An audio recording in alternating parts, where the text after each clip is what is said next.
पाकिस्तान के defence minister जो हैं वो इस वक्त चाइना में हैं, लेकिन कोई ऐसी खबरें नहीं आ रही जिससे ये पता चलता हो कि शायद कोई मुलाकात जो है वो मुमकिन है। पता ये चला है कि हैंड शेक भी नहीं हुआ। हाँ, उधर देख न चीन चौड़ा साहब ने बोला मैं सहन नहीं करता भाई, हम तो गुलाम है, हम गुलाम है भाई, भारत गुलाम नहीं है। भारत तो ठोकता है अगले को, देखो ठोका चाइना पाकिस्तान को। वज़ीर दिफा राजनाथ सिंह ने शंघाई ताउन तंजीम के इजलास के एलामी पर दस्तखत से इनकार कर दिया। भारतीय मीडिया के मुताबिक राजनाथ सिंह ने एलामी में पहलगाम वाक़े का जिक्र न होने पर दस्तखत से इनकार किया है। SCO एलामी में बलूचिस्तान में दहशतगर्दी की मजम्मत की गई है और इसी से पता ये चलता है कि मामलात जो हैं वो नॉर्मल नहीं है। हालांकि अच्छा ये होता कि भारत और पाकिस्तान का आपस में डायलॉग हो जाता, हल्की फुल्की साइडलाइन पे कोई पता चलती। वजीर खारिजा ने दो अहम बातें की। एक ये कि पाकिस्तान को SCO की सदारत के लिए भारत ने अपनी मुकम्मल हिमायत फराम की, और दूसरी ये कि तरक्की और इस्तेहकाम का दारोमदार अमन पर है। अमन का मतलब दहशतगर्दी, इंतहा पसंदी और अलहदगी पसंदी के खिलाफ सख्त रवैया इख्तियार करना है। ये वो लोग हैं जो नरेंद्र मोदी के राइट हैंड समझे जाते हैं। उसकी वॉर मॉन्गरिंग, उसका जो जंगी जुनून है, उसका जो जंगी जज्बा है, उसे ये दो अशखास जो है ये आगे लेकर चलते हैं। बराह रास्त तनकीद का निशाना बनाया, न सिर्फ पाकिस्तान को बल्कि चीन को तनकीद का निशाना बनाया। क्लियरली पाकिस्तान का नाम कॉल आउट करते हैं, वहां के टेरर ऑर्गेनाइजेशंस का नाम कॉल आउट करते हैं। भारत और पाकिस्तान की दूरी साफ साफ नजर आ सकती। डिफेंस मिनिस्टर जो है वो चल रहे हैं और भारतीय डिफेंस मिनिस्टर जो है उन्हें देख रहे हैं। आपको पता है कि जिसे कहते हैं ना, स्टाइल से चल रहे हैं, तो that is something important. So this is something जिसे मेरा ख्याल है कि जो लीडरशिप है भारत और पाकिस्तान के अंदर, उन्होंने फैसला किया हुआ है कि हमने बात ही नहीं करनी, हमें जरूरत ही कोई नहीं है यार बात करने की, छोड़ो, जो होना था हो गया, जैसे है छोड़ दो इस सारी चीज को। सो मुझे लगता है कि ये एक जिसे कहते हैं ना, एक बड़ी चीज हो गई है कि अब बात करना, हैंडशेक करना भी गुनाह समझा जाता है, और अगर हैंडशेक करें तो आप समझें कि इसकी भी इंसल्ट है, क्योंकि अगर पाकिस्तान हाथ आगे मिलाएगा तो इंडिया ने कहना जी हमारी जीत है, और अगर इंडिया हाथ मिलाएगा तो पाकिस्तान कहेगा हमारी जीत है। तो ये एक आप समझ लें कि ऐसी चीज है जिसके ऊपर अब वो जिसे कहते हैं ना, सारे का सारा जो इन्हिसार है वो डिपेंड करेगा इनिशिएटिव। इंडिया तो कहता है हमें जरूरत ही कोई नहीं इनिशिएटिव। कल जो चाइना में जो अभी SCO का जो सबमिट हुआ है, शायद पाकिस्तानी सोच रहा था कि हिंदुस्तान पाकिस्तान के साथ बात करेगा, जिस तरह के पाकिस्तानी मीडिया में देख रहा हूं। लेकिन हम लोग का जो डिफेंस मिनिस्टर, रक्षा मिनिस्टर जो राजनाथ सिंह ने पाकिस्तान का डिफेंस मिनिस्टर जो ख्वाजा आसिफ से हैंडशेक करने से भी मतलब शायद इनकार कर दे, क्योंकि हिंदुस्तान का कोई जरूरत नहीं है। हिंदुस्तान का कोई जरूरत नहीं है, क्योंकि देखिए हिंदुस्तान अभी दुनिया का चौथा अर्थव्यवस्था भी बन गया दोस्तों। अगर जरूरत है तो वो पाकिस्तान का, हम दूसरा कंट्री पर डिपेंडेंट नहीं है। हिंदुस्तान खुद तरक्की कर रहा है और खुद डेवलपमेंट कर रहा है। अभी दुनिया को हिंदुस्तान का जरूरत नहीं है, हिंदुस्तान का जरूरत नहीं है दोस्तों। अभी देखिए दोस्तों, जिस तरह ये जो चाइना और जो ये पाकिस्तान जो साजिश रचा था, मतलब जो SCO में, लेकिन वो साजिश भी नाकाम रहा। पाकिस्तान इनिशिएटिव लेना चाहता है, लेकिन मसला यह है कि पाकिस्तान इस तरह का इनिशिएटिव नहीं लेना चाहता जिससे हाफ हार्टेड हो और जिसमें ये चीज ना हो कि रिस्पेक्ट ना रहे, क्योंकि पाकिस्तान हमेशा फोन करता है, बात करता है। जब अभिनंदन का जहाज गिरा था तो उस वक्त पाकिस्तान के प्राइम मिनिस्टर ने मोदी साहब को फोन किया, मोदी साहब ने आगे से जवाब ही ना दिया। तो जब जवाब ही नहीं देंगे तो पाकिस्तान बात कैसे करेगा? तो मुझे ऐसे लगता है कि that is something important, that is something we need to understand कि ये चीज जो है वो मुमकिन नहीं है। इस चीज को थोड़ा सा स्टडी करना चाहिए, हमें इस चीज को थोड़ा सा देखना चाहिए। मैं जाती तौर पे इस चीज का हामी हूं कि हैंडशेक तो होना चाहिए था, एटलीस्ट बात तो होनी चाहिए थी, एटलीस्ट किसी न किसी लेवल पे इंगेज तो करना चाहिए था, लेकिन कोई इंगेजमेंट नहीं है, कोई कुछ नहीं है। देयर इज नथिंग जिसको हम कर सके, डिस्कस कर सके, देयर इज नथिंग जिसको हम हाईलाइट कर सके, देयर इज नथिंग जिसको हम ये कह सके कि हाँ भाई ये जो था वो ठीक था या गलत था। सो पता ये चला कि हालात इतने खराब हैं कि अब चीजें ऐसी भी नहीं हो सकती।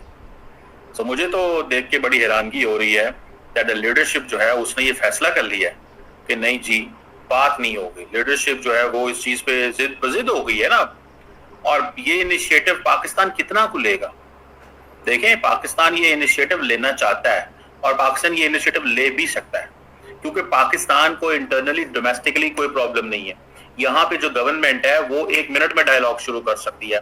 मसला ये है कि इंडिया के अंदर, और ये रिवर्स हो गया, एक वक्त था आज से 20 साल पहले चले गए तो पाकिस्तान की जो गवर्नमेंट है वो कोई डायलॉग शुरू नहीं कर सकती थी।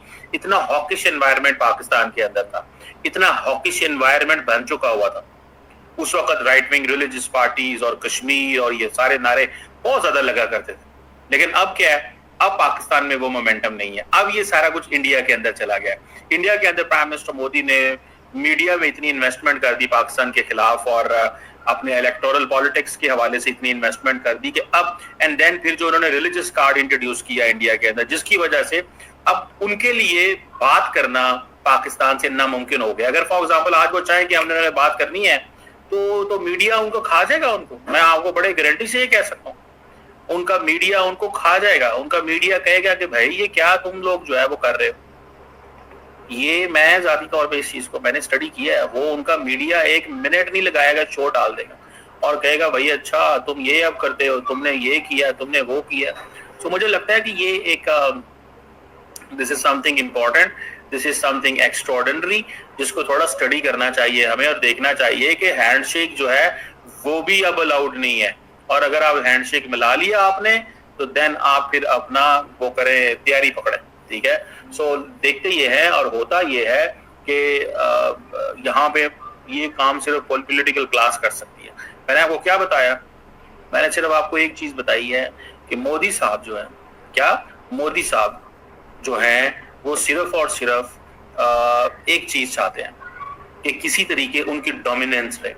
और वो डोमिनेंस जो है वो जारी बात है इस तरह रह सकती है कि आप पाकिस्तान को इग्नोर करें, माहौल जो है उसको ज्यादा टाइट रखें।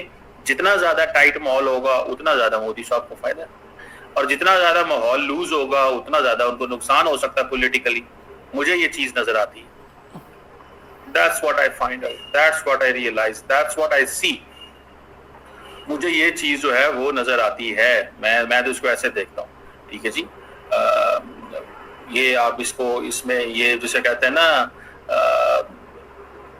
ये एक ऐसी रियलिटी है जो पैदा हो रही है, जिसको वही समझ सकता है जो इस चीज का हिस्सा है। जहां पे दोस्तों अभी जो जॉइंट स्टेटमेंट जो देना चाहिए, एक साथ दुनिया को दिखाना चाहिए, जो हम लोग का जो ये SCO जो ऑर्गेनाइजेशन जितना भी मेंबर है, हम एक यूनिटी है। लेकिन कल उसको राजनाथ सिंह ने दिखा दिया, जो हम लोग का डिफेंस मिनिस्टर, जो जॉइंट स्टेटमेंट में कोई जो पहलगाम में जो इतना बड़ा इंसिडेंट हो गया उसका कोई मतलब कुछ भी नहीं था। लेकिन जॉइंट स्टेटमेंट में जो पाकिस्तान का बलूचिस्तान के अंदर जिस तरह भी ये जो हो रहा है, लेकिन ये किसने कर रहा है भाई? ये पाकिस्तान ही पालने वाला, पाकिस्तान को बोलना पड़ गया जन्मदाता, जो अभी टीटीपी को किसने भाई पाला है? भाई पाकिस्तान ने पाला है। और टीटीपी अभी वो अटैक कर रहा है, वो पाकिस्तान का ही। लेकिन वहां पे बलूचिस्तान का नाम है, जो अभी जाफर एक्सप्रेस जो भी अभी इंसिडेंट हुआ है, लेकिन वहां पे है। लेकिन जो जॉइंट स्टेटमेंट में, लेकिन जो पहलगाम में इतना बड़ा इंसिडेंट हुआ है वहां पे नहीं था दोस्तों। तो इसलिए जो हम लोग का डिफेंस मिनिस्टर राजनाथ सिंह जी ने साइन करने से भी इनकार कर दिया। चाइना के घर में घुस के चाइना को भी लताड़ दिया और पाकिस्तान को भी लताड़ दिया। हम साइन नहीं करेंगे, क्योंकि राजनाथ सिंह ने और एक बहुत बड़ी इंपॉर्टेंट बात कहा है। उसने कहा है जो SCO का जो अभी जितना भी मेंबर है, जो ये कुछ कंट्री जो ये दहशतगर्द को जिस तरह ये बना दे रहे, जिस तरह भी गोला बारूद, जिस तरह भी असला ये लोग दे रहे, तो उस पर सवाल उठाना चाहिए, उस पर एक्शन होना चाहिए। और जो ये बॉर्डर क्रॉस जो टेररिज्म, इस पर भी सवाल उठाना चाहिए, एक्शन भी लेना चाहिए। मतलब देखिए, कल जिस तरह अभी जो हम लोग का डिफेंस मिनिस्टर जिस तरह भी चाइना के में जाके चाइना के अंदर चाइना को भी लातर दिया और पाकिस्तान को लातर दिया, मतलब दोनों का ये साजिश था। लेकिन हम लोग का जो डिफेंस मिनिस्टर था उसने साइन करने से भी इनकार कर दिया। दोस्तों ये लोग वहां पे भी ये साजिश करता है, लेकिन ये चलने वाला नहीं है, क्योंकि हिंदुस्तान दूसरा कंट्री पर डिपेंडेंट नहीं है दोस्तों, क्योंकि हिंदुस्तान बीच से चलने वाला कंट्री नहीं है। हिंदुस्तान दूसरा कंट्री को हेल्प करता है, हिंदुस्तान दूसरा से बीच से चलने वाला नहीं है। जो पाकिस्तान बीच से चलने वाला कंट्री, कभी वो IMF के पास चला जाता है, कभी वर्ल्ड बैंक के पास चला जाता है, कभी अमेरिका के पास चला जाता है, कभी चाइना के पास चला जाता है। सबको पता है। अभी जो रिसेंटली वो जो अभी इजराइल और ईरान के बीच में जो अभी वॉर हुआ, जो पाकिस्तान का जो अभी ये फील्ड मार्शल जो आसिर मुनी ने क्या किया, जो अमेरिका में लंच खाने के लिए डोनाल्ड ट्रम्प ने बुलाया, तो डोनाल्ड ट्रम्प ने जो उसको लंच खाने के लिए जो बुलाया, वो लंच का मेनू में क्या था, वो ईरान था, ईरान का सौदा करके आया। पाकिस्तान का एयरबेस यूज किया, सबको पता है, दुनिया को पता है पाकिस्तान ने क्या किया। भाई हिंदुस्तान ये दगलापन काम करने के लिए मतलब हिंदुस्तान नहीं है, ये पाकिस्तान का नेचर है। अगर पाकिस्तान का हिस्ट्री उठा के दिखे, पाकिस्तान का जनरल का, वो आयूब खान को उठा के दिखे, मुशर्रफ का उठा के दिखे, यासिर मुनीर का उठा के दिखे, मतलब ये लोग पैसों के लिए कुछ भी कर सकता है। पाकिस्तानी पैसों के लिए कुछ भी कर सकता है। अगर देखिए पाकिस्तान में जनरल रिटायरमेंट होने के बाद वो पाकिस्तान में रहता नहीं रहता है, क्यों रहेगा भाई? जो उसने पाकिस्तान में रहता है, पाकिस्तान का वो बाहर में चला जाता है, सबको पता है पाकिस्तान जनरल ने क्या किया भाई। इसलिए देखिए दोस्तों, अभी तो जो हम लोग का जो अभी जो डिफेंस मिनिस्टर जो किया है, मतलब वो अच्छा डिसीजन है, अच्छा डिसीजन लिया। जिस तरह अभी पाकिस्तान में जिस तरह अभी रोना धोना स्टार्ट हो गया, हिंदुस्तान ने कोई भाव ही नहीं दिया, हिंदुस्तान ने हम लोग का डिफेंस मिनिस्टर से कोई हैंडशेक भी नहीं किया, क्योंकि हिंदुस्तान का कोई जरूरत नहीं है भाई। हिंदुस्तान का कोई जरूरत नहीं है पाकिस्तान से ट्रेड करने का। भाई पाकिस्तान के साथ कितना ट्रेड हुआ ना, जब ये बंद नहीं हुआ, कितना बिलियन का तो मतलब ट्रेड ही नहीं हुआ। तो हिंदुस्तान का कोई जरूरत नहीं है। अभी पाकिस्तान का हालात क्या है, हिंदुस्तान का हालात क्या है, हिंदुस्तान आज कहाँ पे है, पाकिस्तान का पोजीशन कहाँ पे, दुनिया को पता है, दुनिया भी देख रहा है। हिंदुस्तान अभी G7 में भी इनवाइट करता है, G20 में भी, जितना भी ऑर्गेनाइजेशन है वो हिंदुस्तान को बुलाते हैं, क्योंकि हिंदुस्तान के बिना अभी नामुमकिन है। हिंदुस्तान अभी दुनिया का चौथा अर्थव्यवस्था भी बन गया है, दुनिया भी हिंदुस्तान का लोहा मानता है हिंदुस्तान को। दोस्तों तो दोस्तों मेरा वीडियो अच्छा लगा तो कमेंट कीजिए, शेयर कीजिए और सब्सक्राइब